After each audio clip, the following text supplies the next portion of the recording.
Hello everyone, welcome back to my YouTube channel.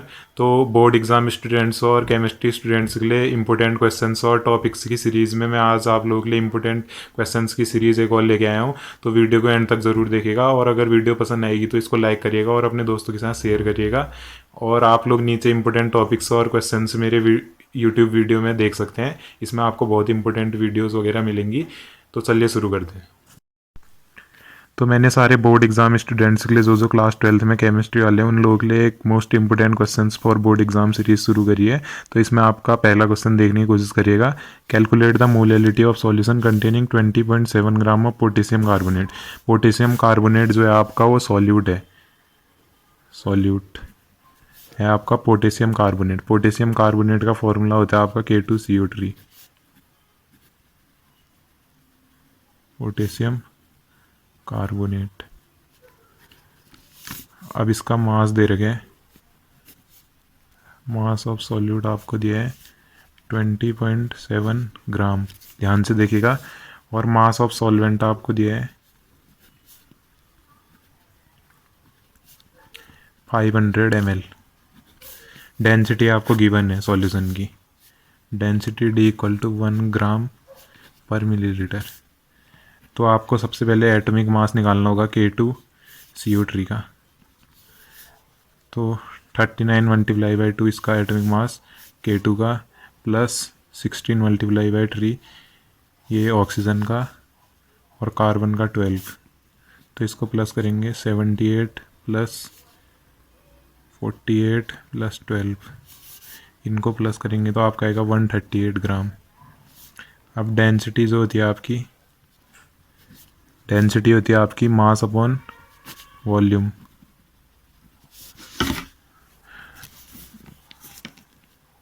तो mass of K2CO3 आपका है density multiply by volume हो जाएगा, डेंसिटी मल्टीप्लाई बाय वॉल्यूम। तो मास आ जाएगा आपका, ये आपको दे रखे है वॉल्यूम 500 ml और डेंसिटी आपको दे रखी है 1। तो आपका आ जाएगा 500 ग्राम डेंसिटी की, उससे मिलीलीटर कट जाएगा। अब निकालेंगे हम मास ऑफ सॉल्वेंट। तो मास ऑफ सॉल्वेंट कैसे निकालेंगे हम?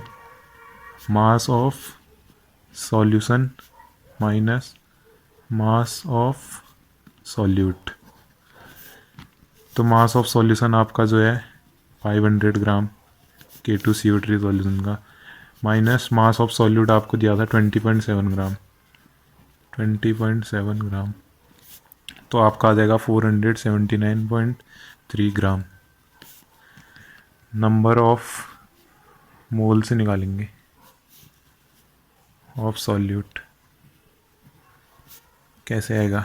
एटॉमिक मास को डिवाइड करेंगे हम, कितना उसका मास दे रखे 20.7 divided by atomic mass 138। Molality, molality small m आपका क्या होता है? Number of moles of solute divided by mass of solvent, और किलोग्राम में हुआ तो, ग्राम में हुआ तो मल्टीप्लाई बाई 1000। तो इसमें हम मोलैलिटी स्मॉल m निकालनी है। Number of moles 20.7 upon 138।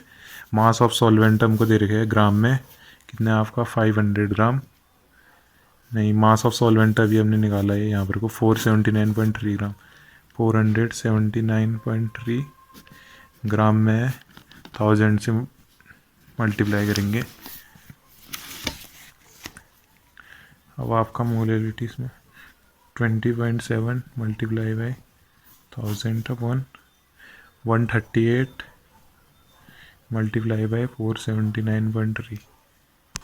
तो इसको हमने सॉल्व करा है 20.7 multiply by 1000 upon 138 multiply by 479.3, आपका आएगा 20,700 डिवाइडेड बाई 66143.3। फिर इसको सॉल्व करेंगे, इसकी मोलैलिटी की यूनिट होती है मोल पर ग्राम, ऐसे करके आपकी ग्राम में दिया था तो ग्राम में। फिर आपका आएगा सेकंड क्वेश्चन, कैलकुलेट, ये आपका NCERT का है, वेरी इंपॉर्टेंट क्वेश्चन है। कैलकुलेट मोलैलिटी निकालनी है, स्मॉल एम निकालना है आपको। क्वेश्चन मार्क है मोलैलिटी।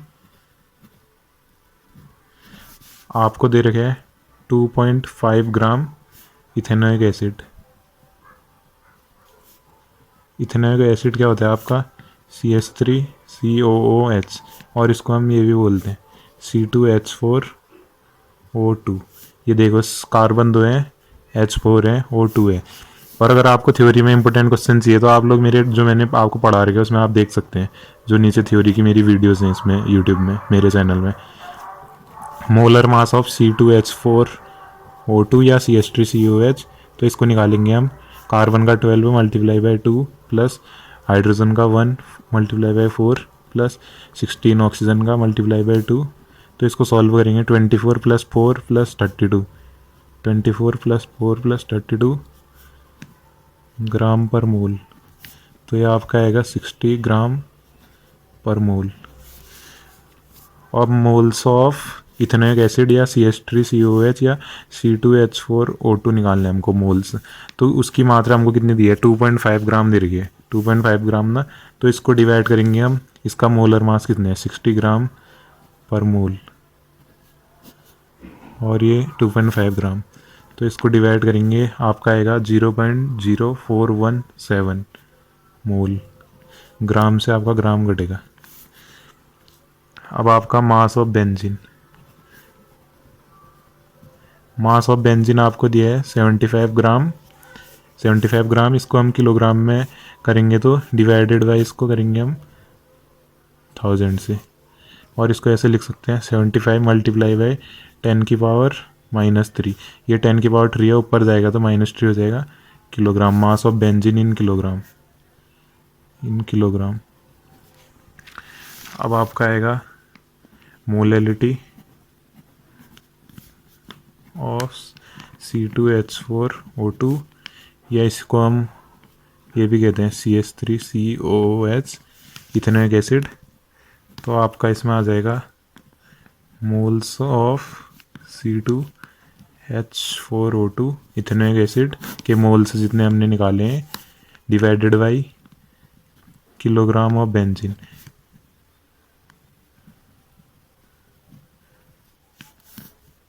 तो इसको डिवाइड करेंगे, और 1000 से मल्टीप्लाई हमने पहले कर दिया था, किलोग्राम में, ग्राम में दिया था बेंजीन। 75 ग्राम बेंजीन में डिसॉल्व है, सॉल्वेंट है वो, इन किलोग्राम। तो इसको डिवाइड करेंगे 0.0417 मोल मल्टीप्लाई। वैल्यू लिखना बहुत ज़रूरी है इसकी, जो वैल्यू दे रखी है 1000 ग्राम अपॉन आपका हो जाएगा 75 ग्राम किलोग्राम इनवर्स। ये आपका बेंजीन का था। अब इसको पूरे को सॉल्व करेंगे। बेंजीन के ग्राम से इसका ग्राम घटेगा 0.556 मोल पर केजी। ये आपकी मोलैलिटी स्मॉल m की वैल्यू होती है, मोल पर KG.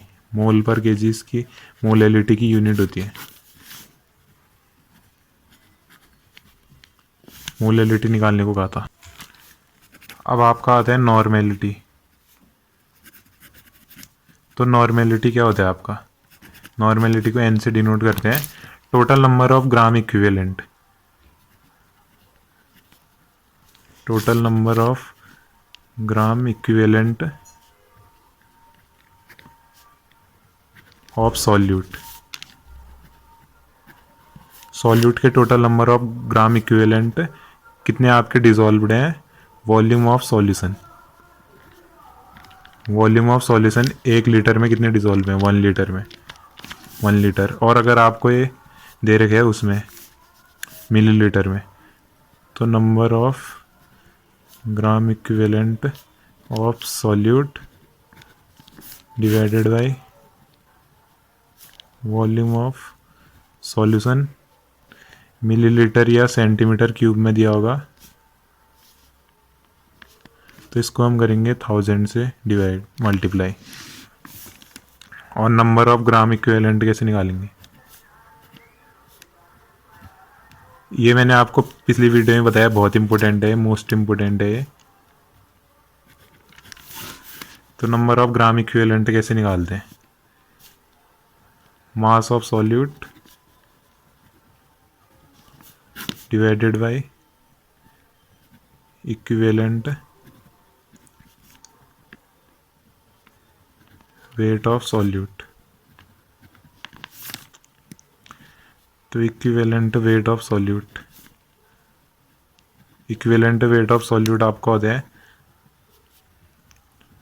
Molar mass of solute divided by acidity या बेसिसिटी। तो एसिडिटी और बेस आपका होता है जब हम किसी एक्वस मीडियम में आपका किसी बेस को डिसॉल्व करेंगे तो उसके कंप्लीट डिसोसिएशन जब उसका होगा तो number of OH negative ion कितने वो जनरेट कर रहे हैं, या आपकी एसिडिटी ऑफ बेस हो जाएगी। और बेसिसिटी ऑफ एसिड आप ऐसे डिफाइन करेंगे कि किसी एसिड को हम अगर उसको पूरा कंप्लीट डिसोसिएशन हो रहा है तो number of H positive ion कितने वो जनरेट कर रहे हैं आपका। तो अब आपका इसी पे नॉर्मेलिटी पे क्वेश्चन आ जाता है आपका, वेरी इंपॉर्टेंट। इस टाइप के आपके क्वेश्चन आएंगे एग्जाम में भी। तो 0.63 gram of oxalic acid, oxalic acid का फॉर्मूला होता है C2H2O4। तो ये आपका कितने 250 centimetre cube volume of solution, centimetre cube या ml में दिया होता है आपको वॉल्यूम, तो 1000 से मल्टीप्लाई करेंगे। नॉर्मेलिटी इसकी निकालनी है। तो atomic mass of oxalic acid निकालने के लिए हमको पहले इसका फॉर्मूला पता होना चाहिए, COOH। ये आपके 4 ऑक्सीजन हो गए, 2 हाइड्रोजन, और ये आपका वाटर में डिजोल्व है तो 2H2O भी लेंगे इसके साथ हम, 2H2O। तो एटॉमिक मास टोटल निकालने के लिए 2 आपके कार्बन हो गए, 2 यहाँ पर को ऑक्सीजन है, 6 मल्टीप्लाई बाई ऑक्सीजन प्लस 2 आप कितने हाइड्रोजन है, 4 और 2 यहाँ है तो 6 आपके हाइड्रोजन हो गए। तो 2 multiply by 12 plus 6 multiply by oxygen का होता है आपका 16 मास, और इसका 6 मल्टीप्लाई बाई 1। अब इसको पूरा 24 प्लस 16 6 96 प्लस 6। तो आप इसको सॉल्व करेंगे कितना आएगा, 126 ग्राम आपका एटॉमिक मास आ गया। तो नॉर्मेलिटी का फॉर्मूला बताया, number of equivalent of solute upon volume of solution, millilitre और सेंटीमीटर क्यूब में 1000 से मल्टीप्लाई। तो नंबर ऑफ ग्राम इक्विवेलेंट मैंने आपको बताया, number of gram mass of solute upon equivalent weight of solute. Equivalent weight of solute आपका होता है molar mass of solute upon acidity into basicity. तो एसिडिटी और basicity multiply by mass of oxalic acid divided by atomic mass of oxalic acid का हो जाएगा multiply by 1000 volume of solution. तो normality आपका हो जाएगा, एसिडिटी और बेसिसिटी कितनी होगी आपकी, COOH डॉट 2H2O है तो कितने करेगा ये, 2 हाइड्रोजन जनरेट करेगा और 2 OH नेगेटिव आयन जनरेट करेगा। तो एसिडिटी आपकी हो जाएगी इसकी 2 और बेसिसिटी आपकी इसकी हो जाएगी 2। तो नॉर्मेलिटी करेंगे हम 2 मल्टीप्लाई बाई 0.63, एटॉमिक मास आपका निकाल लीजिए 126 मल्टीप्लाई बाई 1000 अपॉन आपका वॉल्यूम ऑफ सॉल्यूशन आपको दे रखे हैं 250। तो इसको हम डिवाइड करेंगे, नीचे 100 से मल्टीप्लाई करेंगे, ऊपर से पॉइंट हट जाएगा। अब इसके 2 0 काट दो, नॉर्मेलिटी आपका आ जाएगा 2 मल्टीप्लाई बाई, तो इस 0 से ये कट जा रहा है और इससे आपका 126 कट जा रहा है। नॉर्मेलिटी आपका आ जाएगा 1/25। इसको सॉल्व करेंगे, नॉर्मेलिटी आपका हो जाएगा 0.04 n। ये आपका आंसर हो जाएगा इसका। और ये फॉर्मूले से देखने की कोशिश करेगा, नॉर्मेलिटी निकालने के लिए आपको नंबर ऑफ ग्राम इक्विवेलेंट चाहिए। तो नंबर ऑफ ग्राम इक्विवेलेंट आपका मास of solute upon equivalent weight of solute होते हैं।